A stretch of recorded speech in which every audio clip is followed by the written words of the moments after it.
Bagi rakan-rakan yang sudah bersara, saya galakkan anda semua pergi ke taman bersenam setiap pagi.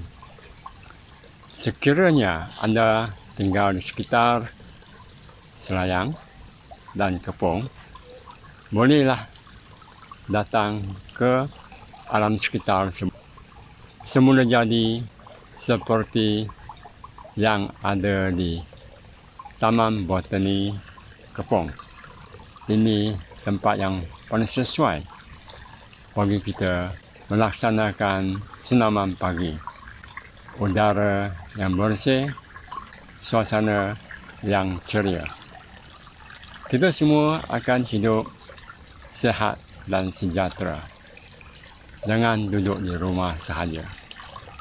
Duduk di rumah, tonton TV, tonton wayang, main handphone, main game.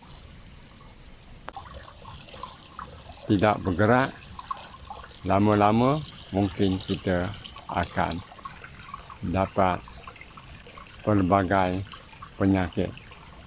Bersenamlah semasa kita semua masih boleh bergerak. Salam sehat untuk semua rakan-rakan yang saya kasihi. Walking in the sunshine at Kepong Botanic Garden. Good day to all of you.